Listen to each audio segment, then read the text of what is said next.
Hi, Larry Stewart here with ForConstructionPros.com and Rental Magazine. I'm with David Steger at the Takeuchi booth at the Rental Show 2016. David, Takeuchi's pushing the envelope again on machine productivity. Talk a little bit about the size of this machine and what it means to Takeuchi. Yeah, thanks for having me, Larry. Excited about our brand new product here, the TL12 V2. It's a completely new product for us. We went with vertical lift on this particular design to give that additional capacity. Mm-hmm. We're at approximately 4,100 pounds rated operating capacity on this machine. Okay. Weighs in a little over 12,000 pounds is overall machine weight. Wow. 111 horsepower powering the machine. But a lot of innovative features from the cab, completely new cab from 4 inches, it's 4 inches wider. We have an overhead roll-up door. Mm-hmm. So very spacious, nice layout with the switches and the controls. The vertical lift arm design, as I mentioned, really helps. That's interesting. This is the first vertical lift arm design in the Takeuchi lineup? It is, yes. Okay, yeah. And specifically just to get the capacity, or what were customers telling you about vertical lift arms? Yeah, so when we started in the industry, obviously we were the first compact track loaders. We came with the radial lift arm design, mm-hmm. Really for durability and simplicity. Okay. But the customers were looking at larger machines. They were, the competitors obviously are pushing vertical lift arm designs, mm-hmm. operating capacity, things like this.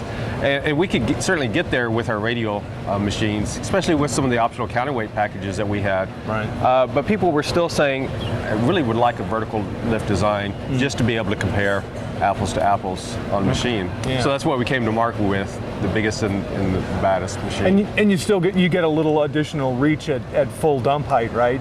With a vertical lift arm. We do. So if you're doing a lot of truck loading, you do get some additional height, some additional reach at height as mm-hmm. well. So that's a benefit if you're doing a lot of truck loading as well. Okay.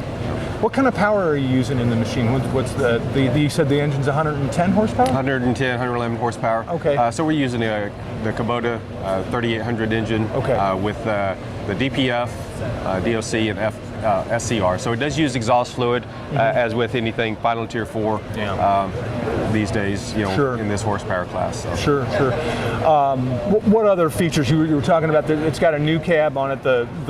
It's a roll-up door, a door that swings up overhead. That's correct. So it's an overhead door that allows you to operate the machine with the door open or closed. Mm. It also allows you to open the door at any position. So if you have a large attachment and you can't quite lower the lift arms all the way, you can easily open the door. The door is larger, mm-hmm. So easier to get in and out of.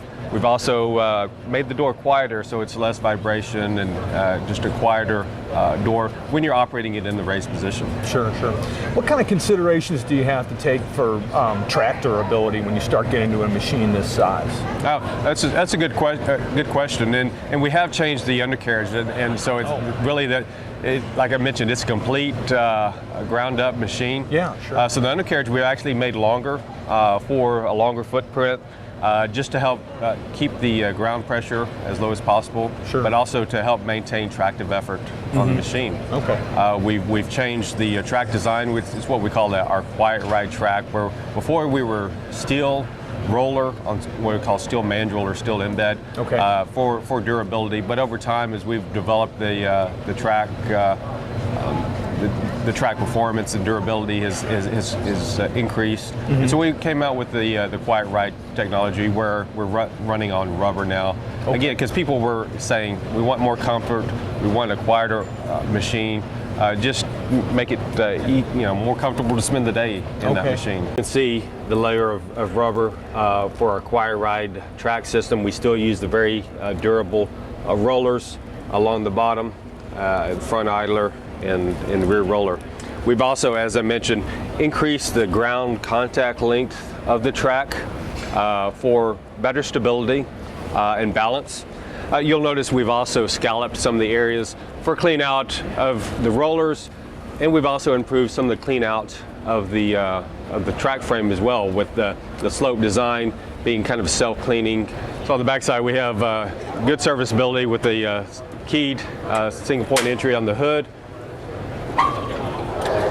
And then very large, robust rear door that helps protect the radiator from damage, along with the new bumper and integrated tie-down point. From there, we see this very large cooling package where we have the intercooler, radiator, and hydraulic oil cooler all integrated into one inline cooling package to prevent debris accumulating between the stacked coolers. It does easily swing out for maintenance as needed. We can have access to the fuel filters, engine oil checks, and fill points, radiator, sight gauge. What does it take to swing the radiator out? It's actually just 2 bolts. We have those removed here for the show, but 2 bolts there. And that radiator swings out, so gives you good access. If you're doing any belt maintenance, cleaning, things like that.